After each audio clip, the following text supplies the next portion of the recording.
Have you ever hit a massive wall in your life?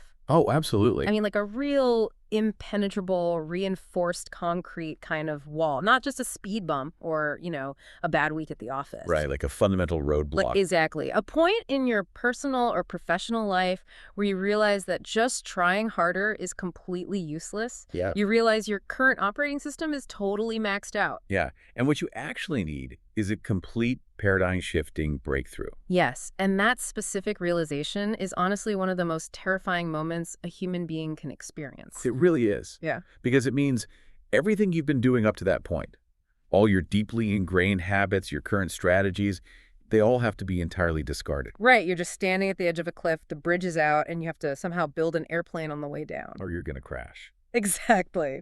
And that terrifying free fall is really the mission of our deep dive today. We have a fascinating stack of source material, and we're going to look at an incredible case study in psychology, personal growth, and extreme discipline. And the source for this might actually surprise you. It might. We're examining this breakthrough process through the lens of a character named Eris from the story Mushoku Tensei. Right. And for those familiar with this world, just to clarify, we aren't doing a standard plot recap today. No, no anime review here. We are taking the events of her journey and treating them as a masterclass in human transformation. Because what makes this case study so compelling is that, well, on the surface, Eris's journey looks like a pretty standard fantasy training arc. Yeah, the hero goes away, swings a sword for a while, gets stronger. Exactly. But when you unpack the actual psychology behind her decisions, her journey to this place called the Sword Sanctuary maps flawlessly onto absolute real-world principles for ordinary people trying to achieve extraordinary outlier breakthroughs. We are looking at the mechanics of delayed gratification, the neurobiology of deep work, and what it actually takes to shatter your own limitations. So to make sure we are all on the same page, let's just give a fraction of context to understand Eris's baseline. Yeah, she starts off as a profoundly proud, hot-headed girl. She is physically capable, for sure. But she leans entirely on the strength, intellect, and magical prowess of her tutor and traveling companion, Rudeus. Right, he is basically her safety net. But then there is this massive traumatic turning point. She watches Rudeus nearly die at the hands of an overwhelmingly powerful figure, the dragon god Orsted. And the disparity in power there is just so vast that Eris realizes with absolute horror Yeah. that she isn't really a partner in this relationship. No, she is a burden. Her ultimate subconscious fear of being a helpless child who has to be protected forever is suddenly staring her right in the face. And trauma of that magnitude operates as a brutal catalyst. It completely incinerates her existing worldview. Which initiates the first phase of her transformation. It requires a really painful reevaluation of her core purpose. Because it's one thing to want to get stronger, right? But the reason you want to get stronger dictates your ultimate ceiling. Exactly. And we see that shift happen not on the battlefield, but during a very quiet moment shortly after that near-death experience. Yeah, it's the night she sleeps beside Rudeus. Up until this point, because of how capable he was on the dangerous demon continent, Eris had put Rudeus on an absolute pedestal. Right, to her, he was this untouchable, flawless entity. She was suffering from a perspective entirely skewed by awe. She had even secretly trained with a legendary supered warrior just trying to become someone who could stand in his shadow. But she was chasing an illusion. She was in love with an idealized version of his strength. But looking at him that night, the illusion completely shatters. She realizes, he isn't a god. He's actually younger than her. Yeah, physically smaller. He is just a boy who has been forcing himself to the absolute limit, putting up a brave front, bleeding and getting hurt over and over again just to keep her safe. And this forces a massive evolution in how she views their connection. It highlights Principle 3 of our source material, Embracing Weakness. Right, a vital psychological shift from idolizing someone's strengths to actively embracing their vulnerabilities. The source draws a very sharp distinction here between fandom and love. Initially, Eris was just a fan. Being drawn to someone's magic, their intellect, their success, you are essentially just a fan of their strength. You're consuming what they provide. Exactly. But embracing weakness requires a radical shift in responsibility, recognizing someone's fragility and making the conscious decision that you must become the shield. That changes the psychological stakes entirely. Her motivation evolves from relying on his strength to protecting his vulnerability. Which brings us to Principle 2, fighting for another. This introduces such a fascinating biological and psychological mechanism. It really does, because when you are fighting strictly for your own ego or your own personal advancement, you naturally have a governor on your engine. A governor. Yeah, think about sports cars. They often have a mechanical governor installed that prevents the engine from redlining to protect the car from destroying itself. Ah, okay, I see where you're going with this. If you are just trying to get a promotion or, look good at the gym, your brain keeps that governor in place. It won't let you push past a certain threshold of pain. Right, because ego allows for compromise. Exactly. But when you are fighting for the survival of someone you love, that governor gets ripped completely out of the engine. That is a phenomenal way to visualize it. When you hit the inevitable wall of pain and failure, your ego steps in to protect your self-esteem, whispering, "You tried your best, this is good enough, let's stop." Yeah, let's just go home. But when your drive is altruistic, when it is rooted in a desperate need to protect a loved one from physical or emotional destruction, the option to compromise vanishes. Human potential is stretched to its absolute agonizing limit because failure is no longer about your bruised ego. It's about their survival. And Eris realizes that if she stays weak, she will keep leaning on him, and the weight of protecting her will eventually kill him. So she makes a move that seems completely counterintuitive to everything we are taught about mental health and personal growth today. She does the exact opposite of what you'd expect. Right. We are constantly told to lean on our support systems, communicate our insecurities to our partners so we can grow together. But Eris, she completely removes herself from her support system. This is principle one, the forced exit from the comfort zone. She leaves Rudeus a cryptic note, one she knows will be misunderstood and make her look cruel. Yeah, she abandons him to travel to the freezing, brutal, isolated environment of the Sword Sanctuary. Now, I have to challenge this for a second. I'll go for it. From a modern psychological standpoint, isolating yourself in a frozen wasteland when you are feeling deeply inadequate seems like massive self-sabotage. Why couldn't they just grow together? Why is running away the right move here? Well, it looks like self-sabotage until you understand the inescapable gravity of a deeply entrenched comfort zone. Okay, unpack that. The source material is adamant on this point. Staying next to Rudeus was Eris' ultimate warm bath. As long as she was in his proximity, no matter how desperately she wanted to be independent, she would subconsciously default to letting him take the lead. Oh, I see. It is basic human nature to take the path of least resistance when it's just sitting right there. Exactly. She couldn't grow because he was inadvertently operating as a pressure release valve. Anytime things got too dangerous, he would step in and her growth would stall. Right. So true. Paradigm-shifting transformation requires an uncompromising, forced exit from comfortable environments. If you leave yourself an escape hatch, human biology dictates that you will use it when the pain of growth gets too high.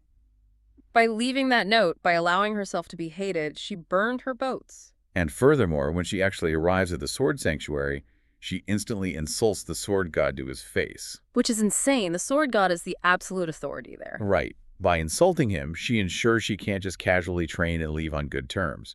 She engineered a high-stakes environment where her only option was to achieve a massive breakthrough or face total ruin. She essentially locked herself inside a burning building so she'd have no choice but to learn how to break through a brick wall. Which perfectly transitions us from the why of her transformation into the actual mechanics of the how. Yeah, she is now at the Sword Sanctuary. She has her altruistic purpose, she has burned her boats, and she is ready for deep work.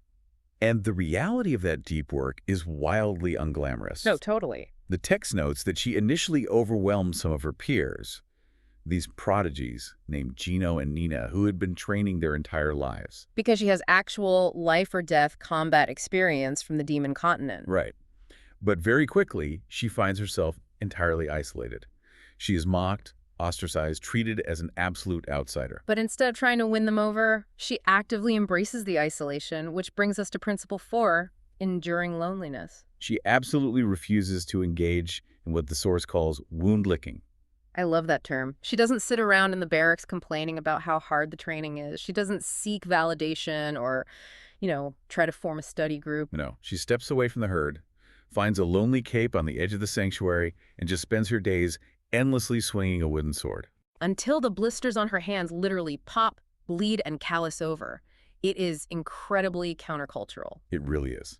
We live in an era of hyperconnectivity, where every step of a personal journey is broadcasted for immediate social validation. Look at my workout. Look at my meal prep. Exactly. But achieving outlier mastery demands enduring intense loneliness. You cannot achieve a top 1% result while engaging in average 99% social habits. The distracting dynamics of group validation just dilute focus. Iris understood that being popular in the dojo wasn't going to help her defeat a dragon god. Right. And to get to that 1% result, she eventually masters the sword god style's ultimate technique, the Sword of Light. And I really love how the source material handles this, because Principle 5 is all about how breakthroughs are accumulations. She doesn't unlock this ultimate technique by finding a glowing, magical amulet or discovering a secret, ancient shortcut. No, she achieves the breakthrough through overwhelming mundane accumulation. The text actually brings up a brilliant quote from the legendary baseball player Ichiro Suzuki to illustrate this. Oh yeah, the Ichiro quote is perfect here. He essentially pointed out that doing something extraordinary doesn't mean using special tricks. It means doing ordinary, tedious, unglamorous things an overwhelming number of times. Because the myth of the sudden, effortless genius is entirely a work of fiction. What Eris is doing on that cape is driving a very real biological process. Yeah, walk us through that. When you engage in intense repetitive practice, your brain is firing electrical signals down specific neural pathways. Over time, your body wraps those pathways in a fatty substance called myelin. Okay, myelin. Yeah, and the thicker the myelin sheath, the faster and more instinctively the signal travels. It isn't magic. It is physical infrastructure being built in the brain. But building that infrastructure requires thousands upon thousands of identical, grueling repetitions through the changing seasons. Which introduces what I found to be the most fascinating and, frankly, the most paradoxical piece of advice in this entire case study. Principle 6. Right, because when you read modern productivity books or listen to high-performance coaches today, the buzzword is always mindfulness. Always. We are told to be highly analytical, to microanalyze the angle of our wrists, to track our metrics, and to be hyper-aware of our thoughts during practice. But the sword god gives Eris the exact opposite instruction. He does. He explicitly tells her to practice with a blank mind. He says, and I quote, "Swing with a blank mind, rest when you're tired, and when you're tired of thinking, swing again." Why would the master of this discipline tell her to turn her conscious brain off? It seems so backwards. It does, but it's because the sword god understands the psychological danger of the plateau. The plateau. Yeah, when you're putting in that overwhelming amount of mundane effort to build that myelin, there are long stretches where you will feel absolutely zero daily progress. Right, you're just stuck in the mud. And when you're trapped in a massive slump like that, cognitive load and overthinking become your worst enemies. They breed despair. Oh, I see. Because if you are hyper-analyzing your progress, you are constantly reminding yourself of how far you still have to go. Precisely. The source points out that if Eris thought too deeply about her trauma during those plateaus, if she let her mind wander to the overwhelming terror of the red dragon's lower jaw, or the fact that she was still light years away from reaching Rudeus, her spirit would simply snap. The emotional weight of the gap between where she was and where she needed to be would just crush her. During intense, prolonged plateaus, you have to drop the emotional analysis. You have to shut off your conscious brain and just execute the reps. The physical body has to learn what the conscious mind is too traumatized to process. Wow. It makes me think of someone trying to run an ultra marathon. Oh yeah, perfect analogy. If you are at, like, mile 30 and you start deeply analyzing the fact that you still have 20 miles of pure agony left, your brain will flood your system with panic and basically force you to quit. You get vertigo from looking at the summit. Exactly. The only way to survive is to go completely blank, stare at the asphalt 3 feet in front of your shoes, and just tell your legs to take one more step. Shut off your brain and execute the reps. It is intense, but it is a vital survival mechanism for deep work. It is the only way to survive the Cape. You find your isolated spot, you swing the sword, and you absolutely refuse to allow yourself the luxury of despair. But eventually, she can't just swing at the crisp mountain air forever, right? I mean, 1,000 hours of shadowboxing doesn't mean you can actually survive in a real ring. No, it doesn't. So how do you actually know when that isolated, blank mind, deep work has paid off? How do you know if you've broken through the wall? Well, that brings us to Principle 7. You have to force a collision with reality. You have to undergo regular high-stakes, real-world audits. Real-world audits. Now, Eris does a lot of intense mental image training on that cape, imagining fights against the heavy hitters she used to know. Right, like her former mentor Ghislaine, the super warrior Rigurd, and even Orsted. But mental models are inherently flawed.